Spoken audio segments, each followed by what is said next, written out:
Good morning, everybody, and welcome to this year's District Safeguarding Conference. It's really good that you can be with us this morning. Our focus is on safeguarding mental health and the life of the church. And when we talk about safeguarding, we talk about promoting awareness, preventing harm, and protecting the most vulnerable. There have always been, for me, overlaps with mental health because it impacts in so many areas of our lives. For instance, victims of abuse almost always suffer trauma, which has an impact on their emotional well-being. I'm very aware of that in the work that I do. But of course, mental health is so much bigger than the whole area of abuse. When we talk about mental health, I think there is a health spectrum of conditions. We all have mental health, and I think we're all on a kind of continuum of how good our mental health is, and that's what my picture this morning represents, is kind of traffic light colours. And I wonder how you're feeling as you come to this conference today and as you engage with us. But in the spectrum of conditions of mental health, although we all have mental health, there may be times in our lives when we experience mental ill health. That might mean at times we are diagnosed with a mental illness. We may be diagnosed with a serious mental illness. And at every point on this spectrum, I think there are connections with safeguarding in the life of the church and how we think about mental health and how we create safer space for people. Firstly, in promoting mental health, I think we need to think about the culture and the environment, and this has a huge impact on mental health. So what is the culture and the environment of our churches? Are our churches emotionally safe spaces for everyone? How do we create a positive church culture? I believe that begins with us. Any change begins with us. Any change in the life of the church has to begin with us, not them out there. It's us who need to change. So we're going to have a think about that, us, today. We're going to hear from a speaker who's going to talk to us about the spiritual and emotional distress in the pandemic.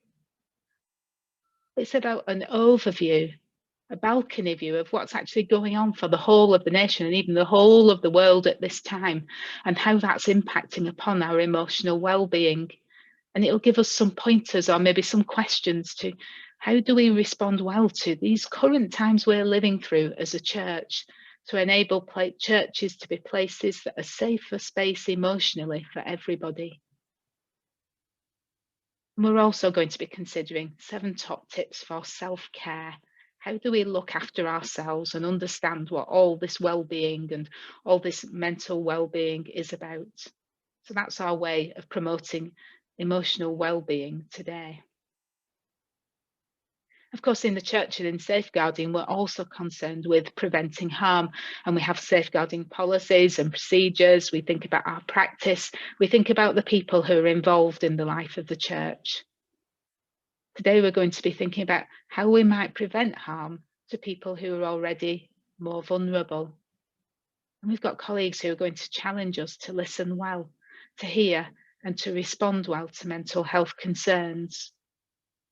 We're going to be hearing about the lived experience of bipolar disorder, of living with depression and anxiety. And we're also going to be hearing about the importance of being fully inclusive and the mental health impact on minority communities. The example today will be the LGBT+ community.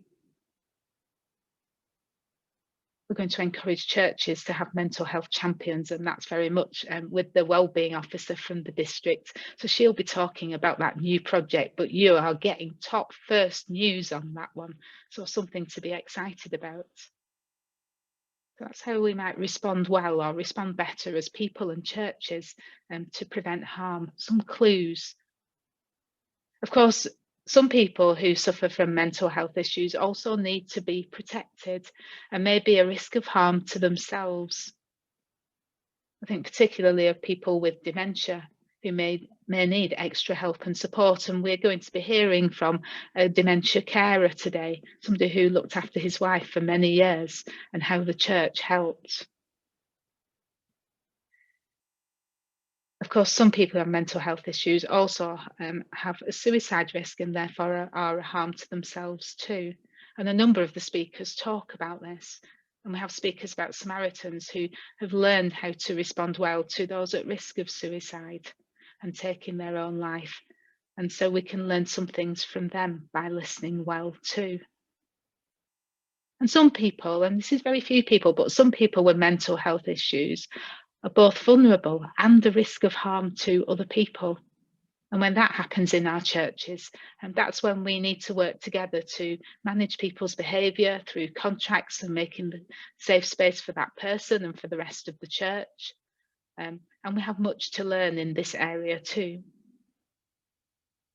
Today we're going to have a speaker who will share her experience of being a hospital chaplain in a mental health hospital. All of these are focusing on the concern of protecting the vulnerable. Of course, mental health is really difficult to talk about. It's difficult enough for me having to talk about the wide spectrum, thinking about the wide spectrum of mental health concerns and thinking about how wide ranging this is and how complex this whole area is. And I am in no way an expert in this area. So you may be disappointed if we've not managed to cover something that's very specific to you, your family, or somebody you're concerned about. But I hope that there will be something also for you to learn as we go through the conference today. Of course, the most difficult experience is for those whose this is the lived experience. And talking about mental health issues means that people make themselves vulnerable. And some of our speakers have done that for us today and given us their vulnerability in order that we can understand better. And that takes great courage, and we're really grateful. I believe they've given us gifts for us to engage with. They've given us gifts in trust, and in the trust that we will accept the gift with gentleness, humility, and grace. And may that be what pervades in our groups as we share today. So I hope there will be something that you can learn from today. Enjoy the learning, but more importantly, take these messages back to your church and think about that connection between safeguarding mental health and creating safer space for everyone.